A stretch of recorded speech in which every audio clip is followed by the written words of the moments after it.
Welcome. Today we're going to talk about part 4 of our history of Rossmoor. This is the period of the Dollar Ranch. In our previous episode, we ended with the sale of the Naphtali property to R. Stanley Dollar in 1930. What the Dollars got was 2,400 acres of basically untouched land. The vineyards were in decay, the orchard was gone, the vast open meadows and hillsides were home to cattle and a few horses. The ranch buildings themselves were in bad shape. This made it ideal for the plans that the Dollar family had. The first step in their remodeling was to remove the remains of the old and rotten remnants of the winery and repair and construct new housing for the ranch staff and the animals. The Dollars planned to raise Hereford cattle and prime show horses. Up the valley, away from the bustle of the ranch, a new main house was to be built. Here in a grove of stately oaks beside the creek, the summer home took shape. The house was to become a showcase for the elite of the area. Over its lifetime, it was to undergo a series of modifications as Pop and Gaga, as they were known to the grandchildren, adjusted to their changing needs. One of the first projects was the construction of a permanent road. There were two roads to Tice Valley. One from north of the creek, and it followed the route of the discontinued, I should rather say, the railroad from Saranap into the valley, where it crossed the creek near the present builder's office and merged with the road that came from the south. This was the old freight road which joined Tice Valley Boulevard on its way to Meadow Lane and the Danville Road. At the valley entrance, a new visitor would find the barn and the bunkhouse, the pigsty, the chicken coop and the forge, the pump house that supplied the water for the animals' needs. From here, the more permanent road was constructed on the east side of the creek. The golfers on the 7th tee of the north course are standing on the road today. Further south, after passing the 8th green, one comes to a concrete bridge over a rivulet. The bridge would remind the arriving guest that they were nearing the house. They could see the meadows on the left, but the trees and the shrubs blocked any view to the west or of the house. The parking lot for the golf courses at the first tee was part of the road. Then the road made a sharp right turn, jumped the creek on a bridge that no longer exists, and suddenly the guests found themselves with their first view of the new Dollar Mansion. Sweeping around the oval lawn, they arrived at the main entrance. There, under the zodiac clock, they would be met by Fred, the Japanese cook, or Marie, the maid. They were ushered into the gathering room with its 2-story high windows that looked out over the trellised patio, the lawn, and the swimming pool beyond, all shaded by those magnificent oaks. Centered in the gathering room was a long table, now long gone, at which most of the family and guests would meet for meals and for planning the day's activities. The balcony that surrounded it on 3 sides helped to draw the heat up and out the small windows high on the wall. The solarium was originally an open courtyard where plants and fountains presented a rather Spanish patio feeling. Later it was glassed in The present dropped ceiling was added during the current era when more space was needed for dining.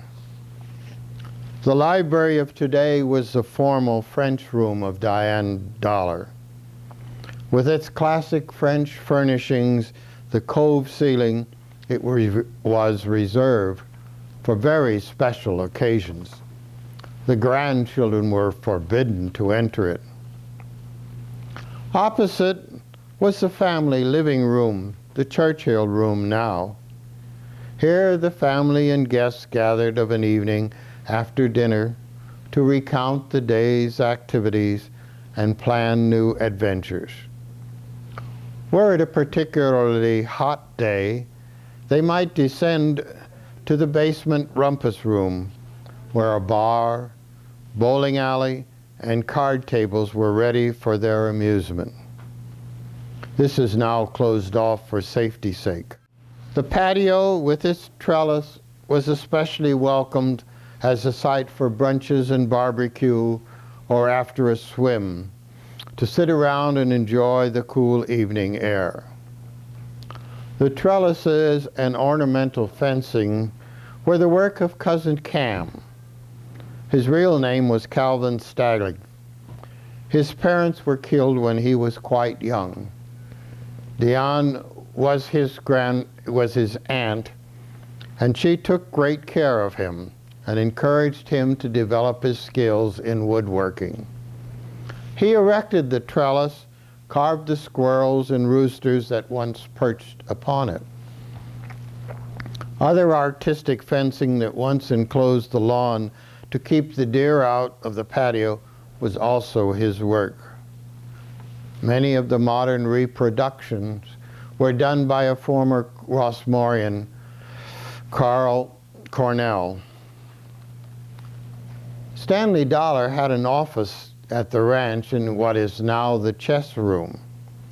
Here he consulted with the ranch foreman and kept in touch with his San Francisco office by telephone.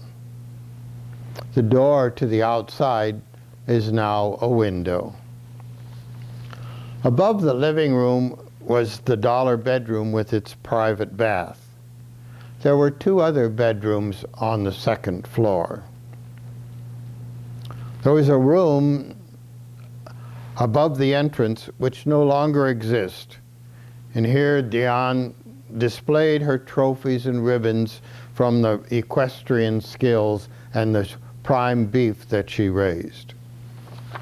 The servants had their own wing. Here were the kitchen, the meat locker, and the cold storage for fruits and vegetables. The staff dining room was the present garden room. Upstairs were their bedrooms. Gaga, Mrs. Dollar, was always trying out new ideas. She had the peacocks brought in. She had read that they added a touch of classical gallantry to the gardens. When she discovered how much noise they made, the birds were banished to the ranch area, where they resided in the barn and for many years even after Rossmoor was built. In the 70s, when construction began on the east side, the residents complained and forced their removal to the Sierra foothills. Among their innovations was an equestrian oval planned near the horse barn. It had a double row of eucalyptus defining the area. There were still a few of them left near the sales office. Here horses were trained and guests could stand about and watch them go through their paces. We have all seen the many trees that grace the Dollar grounds. Mrs. Dollar had the captains of the various Dollar steamships bring back any exotic trees they might discover. Some were replanted successfully. When the landscape was redone in the 80s, a number of them were removed for additional parking spaces. We are fortunate that we have retained some outstanding specimens. You may have noted the concrete and stone bird feeder and bird bath. These are the remains of a series that once graced the grounds. One item that you may not have noticed is the pipe between two trees about 10 feet off the ground near the bathhouse. This was the place where Charlie Johnson, a ranch hand, had built for grandson Joseph Higginbotham a pipe so he could swing upon it and practice aerobatics. The Dollars had purchased the property at the beginning of the Depression. This was an advantage, but the Dollar Steamship Company was to face a problem with paying for the two new ships that they had ordered in 1928. The two liners, the President Coolidge and the President Hoover, had to be paid for during a time when people were cutting back on leisure travel. These ships were the height of luxury for their time. It was difficult to fill the cargo holds during the worldwide shipping slump. We do have an aerial photo of the Tice Valley in 1939. In it we can see the ranch buildings, a remnant of the olive grove that Naphtali had planted 75 years before. There too are some fruit trees beside the fenced runs for the prize bulls. If you look closely, you can see the storage barn on what was to become the Pine Knoll Hill. Here Diane put the furniture she no longer needed and stored other materials of little use in the manor house. In 1938, with the mounting debts, the Dollar lines were forced to turn to the government for aid. The government took control of the company and renamed it the American President Lines. When, during the war, the Army needed ships to transport soldiers, the presidents were called upon to act as transports. Some of them survived the war. The Dollars, still active in the shipping business, sought to reclaim the company. In a number of suits and court cases, the Dollars family was forced to cede all claims to the company for $9 million.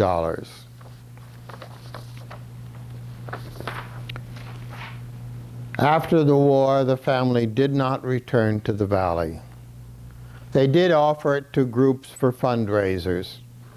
The Oakland Junior League rented it in 1955, and 5,500 women paid to visit the grounds and partake of the fancy lunch served on the terrace.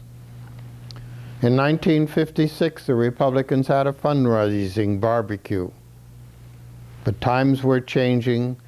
The area was growing and there was a need for housing. Caldecott Tunnel had brought many new residents to the Walnut Creek area, and the taxes were going up. The Dollars decided to put the property up for sale. When Acalanes High School District heard that the Dollars were planning to sell, they put in a claim for part of the land for a high school. The district saw lots of families moving into the area. The Walnut Creek School District said, we would like a piece too for an elementary school.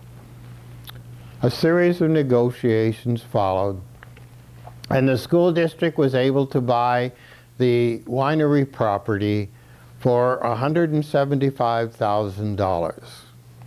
The new school construction started very soon thereafter, and by 1959, the first group of students were admitted to the school. The first graduating class was in 1963. The enrollment never grew higher as the residents in Rossmoor had little high school students to offer to the community. In Southern California, Ross Cortese had heard of the news of the 2,200 acres being available in Walnut Creek. Its location was ideal for his planned adult community. San Francisco was not far away, and Bart would soon be reaching out into the Walnut Creek area. It was a great opportunity for him. And here we will end this story of the Dollar Ranch. At our next meeting, we will discuss the early days under Ross Cortese and the building of the community and the challenges that it faced. Until next time, thank you for watching.